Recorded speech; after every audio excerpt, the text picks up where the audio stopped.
Hello, and welcome to week 3 of Boundaries, Saving Yourself into Marriage book study. I am so excited. You guys, we are almost done. It went pretty quick. So, if you have not already purchased your book, you can do so. It's never too late. And it's never too late to join our book study chat because every week we're providing information that is so essential. And you can always go back. If you miss a week, go back to our previous lives on YouTube and watch what you missed. I do really encourage you to read the book though. And I just want to put it out there that when we're doing the book study, I'm purposely not divulging all the content of the book. I encourage you to purchase it for yourself. There are actually steps and processes that Dr. Paula C. Perez provides in the book that is really great for you to practice on your day-to-day. I decided to go ahead these last 2 weeks and we're going to do some more of the practicing. I think I touched on it one week where I gave left some space for us to do kind of like some journaling. And so we're going to do that this last couple weeks. But I really encourage you to purchase the book. It's not a long read at all. You see on the screen here some information of where you can purchase the book. It is on Amazon. And you can also go to Dr. Paula C. Perez's book store online at www.drpolicyperez.com. This is great for churches. If you have a Bible study and you're wanting to do something for the girls and the women, this is great. It's great if you just wanted to do something with your friends. If you have an organization, nonprofit, whatever the reason, this book is very great for not only women, but also our teenage girls. I just want to pray for us really quick before we start. Lord, I thank you for another day, oh God. I thank you, God, for all the listeners, oh God. I pray that those that are listening will be blessed and will feel empowered and as though that they have the resources that they need to really walk a life that pleases you, oh Father. And I pray that you help us on our celibacy journeys, oh God. I pray that you help us to resist temptation and that you provide those that are needing accountability partners.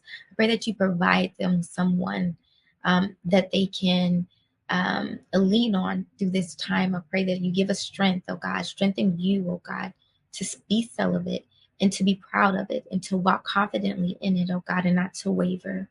God, I pray a special prayer over those that are being impacted by the tropical storm and those that have been impacted by other storms or disasters that have been going on in this world. I pray, oh God, for the safety of the people, oh Father, that the protection, oh God, and let us walk in your wisdom, oh God. Let us take heed to the warnings that you provide, oh God. In Jesus' mighty name, I pray, amen. Okay, with that said, let's go ahead and get started. I like to do recap quotes from the previous week. For this week, we're going to a couple of quotes. Simply put, dating is a social activity and an end in itself. While courtship is for the explicit purpose of marriage, is it possible that dating prepares us for divorce while courtship prepares us for matrimony? So I ask you again, what is your end goal? And I encourage you, if you did not watch last week's live, to go back and watch it. That is a very profound quote, and it brings us to a point where we really have to think of what our end goals are in our relationships. The temptation is not wrong. Even Jesus was tempted. However, we must be prepared to respond when that temptation comes. For instance, set boundaries around how late you will stay out. Think about it. What good can come of hanging out at a boyfriend's house after 9 or 10 p.m.? Don't park on Lover's Lane. Let your accountability partners know where you are going. Purpose of boundaries. This is just basically a review of what I've been posting every week. This is directly coming from the book as well. The purpose of us setting our boundaries is to maintain personal space and privacy, facilitate healthy relationships, promote personal responsibility, protect emotional and physical well-being, establish clear and effective communication. Boundaries. For each letter in the word boundaries, it stands for something. B, believe. O, obey his word. You understand his principles. N, normalize. No wed, no bed. D is what we're going to be covering today: develop self-control. A, ask accountability partners. And R, renew your mind. Again, we're going over DAR today. And the final week next week, we'll be going over IES. So again, this week is develop self-control, ask accountability partners, and renew your mind. Develop self-control. And if you're reading along in the book with us, you can find this on page 39. This is chapter 5. Many people's concept of love is, what can I get out of it? They want to have their needs met and they want it now. They feel that if you love them, you will buy them things. If you love them, you will do whatever they say. If you love them, you will sleep with them. You will fulfill their sexual cravings, even though you are not married. They justify having oral or even anal sex with their unmarried partner. Might this be a selfish kind of love? All right, we're going to stop there. There's an additional content she provided on that. But just to think about that, think about the relationships that you've had in the past and what was people's way of illustrating your love for them. What were their expectations from you? And was it selfish? Did they require more from you than they should have, than was right for them? And did we cave in due to the pressure? It's like a peer pressure, even in relationships. You can be pressed into doing something that goes against your beliefs or your desires. But if we're trying to prove our love for this person, this individual, sometimes we go ahead and cave in. So that's something to think about. Dr. Paula C. Perez did provide some scriptures. She does mention in the context a couple of the scriptures, and I'll read Timothy 1:7. The Spirit God gave us does not make us timid, but gives us power, love, and self-discipline. True love involves self-control. I'll read it again.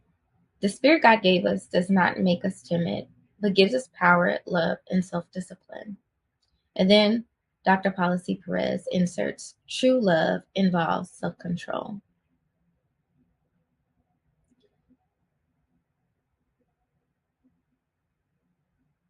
True love involves self-control.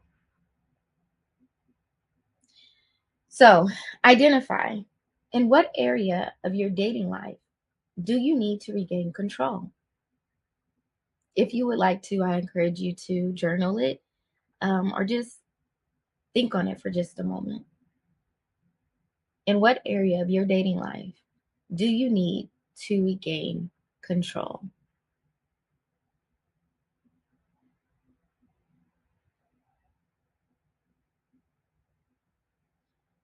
Visualize and verbalize. Visualize how you will act and express yourself in the dating world while keeping God's promise. Visualize how you will act and express yourself in the dating world while keeping God's promise. What is that going to look like for you in the dating world? If you have not already started changing bad dating habits, visualize how you're going to express yourself in the dating world while keeping God's promise, abstaining from sex, abstaining from sexual immorality. Embark. Write down the godly characteristics you strive to emulate, and so look forward to discovering a new me. Write down the godly characteristics you strive to emulate, and so look forward to discovering in your mate.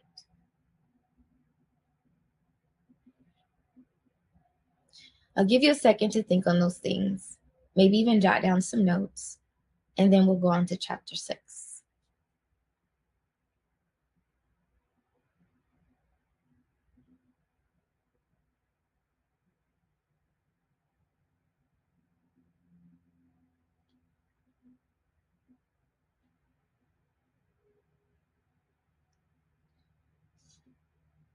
Chapter 6, Ask accountability partners. I encourage you to find one or two accountability partners you can entrust with information about your dating life. Things are always easier when you partner with a trusted friend. Choose someone who is aligned with the biblical principles for dating. Choose someone who is aligned with the biblical principles for dating. Do not find someone who will say what you want them to say. As you select this person, you need to feel comfortable with them, asking you specific questions about your sex life. Choose people who will hold you accountable to your celibacy journey. Permit them to ask you tough questions about the physical and emotional nature of your relationship. Remember, they are there to help you stay within the boundaries. It's important for you to find someone who is mature enough to have these conversations with you. You need someone that's going to be mature with you and that's also going to be trustworthy. So I caution you to find someone that you know you'll be able to trust. And like Dr. Paula C. Perez says, they're not just going to say, go along with what you say, but they'll be able to hold you accountable. Someone that's not scared to challenge you in your actions. Someone that is mature enough to hold the information that you share with them, and you can trust that they won't spread it abroad. Proverbs 19 and 20, Proverbs 15 and 22, and Proverbs 12 and 15. I'm going to read Proverbs 19 and 20 with you. Proverbs 19 and 20. Listen to counsel, receive instruction, and accept correction, that you may be wise in the time to come. Again, I'll say it. Listen to counsel, receive instruction, and accept correction, that you may be wise in the time to come. That's the amplified version of Proverbs 19 and 20. Identify. Who might you include on your accountability team? Be sure they are people who understand your goal and can help hold you accountable. I'll give you a moment to think about that. Maybe you want to jot it down. Maybe you just want to ponder.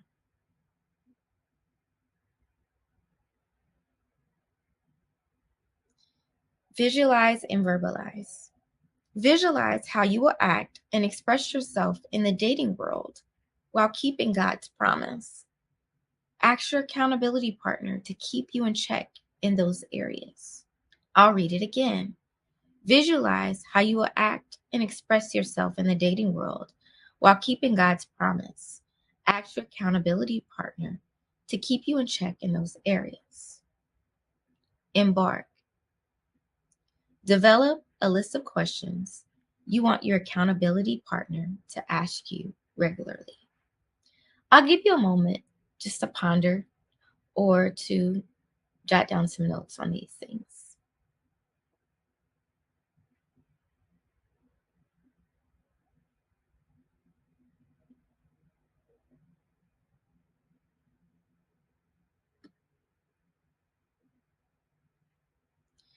Chapter 7, Renew Your Mind. You want to keep your vow to remain celibate, but you are still struggling. Why? Perhaps you are challenged by the expectations of your peers. After all, isn't everyone doing it? The answer is no. Change your thoughts around this area. You will not be the only one who is not having sex. See yourself being successful in this area. You must remember that every action starts with a thought. So change your thinking. I know you are probably saying, easier said than done. Yes, it may be challenging, but it is possible. Romans 12 and 1 through 2, I'll share with you. Therefore, I urge you, brothers and sisters, by the mercies of God, to present your bodies, dedicating all of yourselves, set apart as a living sacrifice, holy and well-pleasing to God, which is your rational, logical, intelligent act of worship. And do not be conformed to this world any longer with its superficial values and customs, but be transformed and progressively changed as you mature spiritually by the renewing of your mind, which is focusing on godly values and ethical attitudes, so that you may prove for yourselves what the will of God is, that which is good and acceptable and perfect in his plan and purpose for you. So do not conform to the things of this world. It doesn't matter what you see on the secular sense. Know that God is holding you accountable for what he's predestined for your life, and that is for you to live a holy life. He desires for you to live holy and follow his statutes, his laws. So don't feel ashamed if you're still a virgin. Don't feel ashamed for starting a celibacy journey. It doesn't matter what people around you say. And I've said this before. I've said it before. You can make that covenant with God and you can keep it. And God honors you for keeping it. And sometimes you might have to walk away from friendships. You might have to walk away from friendships. You might have to stop doing certain things. Certain things God might not want you to do, because when you do it, you draw further from him. So certain things, it might not be a sin for others, but he say you don't do it, because if you do it, then I lose you. So I caution you to be careful of the things that you entertain, as well as the people that you entertain. Don't be afraid to walk your celibacy journey. It's a beautiful thing. And I'm thankful that I can say that I made a vow with God when I was a teenager, and I'm still able to keep it to this day. It is not always easy, but it's very much so doable. So those are the scriptures on the screen to read. I won't go through all of them because you can see, but I did share with you Romans 12 and 1 through 2. Identify.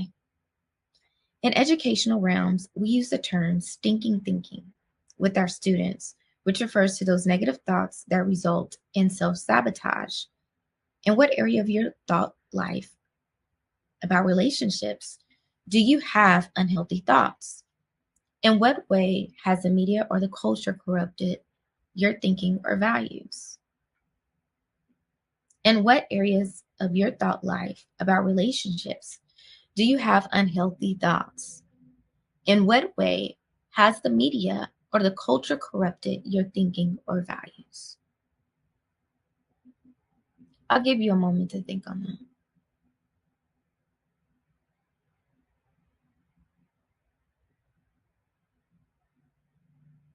Visualize and verbalize. Adjust your television and online viewing to shows and media that do not corrupt your values. Adjust your television and online viewing to shows and media that do not corrupt your values. Sometimes we can say, okay, I'm strong-minded. I'm not going to be easily influenced by this or that. But if you repeatedly allow certain influences into your visual, it will begin to penetrate eventually. What you entertain on a daily basis, what you entertain frequently, can corrupt over time. So you might go in with one mindset, but if you continue to entertain certain thoughts and ideas, eventually they can corrupt. So, like Dr. Paula C. Perez said, again, adjust your television and online viewing to shows and media that do not corrupt your values. Embark. Discontinue cable and streaming services that pollute your mind. And then she puts in parentheses, save your money. And she also says to investigate Dr. Leaf's strategies, then put them in place. Dr. Carolyn Leaf is someone that she spoke about in this chapter. So I purposely did not go over that. Um, but I encourage you to purchase the book and go in depth. Um, I don't want to go over all of her content in her book because I do want you to patronize, and I don't think it's fair to read through everything online where everyone has access to it. Please patronize Dr. Paula C. Perez. Again, this book is very affordable. It can also be purchased at a very affordable price as an ebook. These are the sources on the screen. Dr. Paula C. Perez, I always want to give credit to whom we quote from. And then the amplified version of the Bible in which I use. I love to use the YouVersion app. Again, I'm going to put the book information on the screen for you to view. If you want to purchase the book, here are the ways that you can purchase the book. This content has been so rich. I am so thankful for what Dr. Paula C. Perez has invested in, taking the time to write. It's really made it easier for us, especially if you're trying to influence somebody to do better. You can give them this book. If you're trying to give people the tools and the resources, please, please, please, I encourage you to invest in Boundaries, Saving Yourself into Marriage. Parents, this is a great book. Some of us have a hard time explaining these things to our children. Give them the book. Allow them to read. Dr. Paula C. Perez has done the work for us. All we have to do is make the purchase and share. And as always, I am so thankful that you all decided to join with me today. I'm wanting to keep it brief because I know after a little bit, we begin to lose our audience. All right. I pray that you all have a good, safe Sunday. Love you all.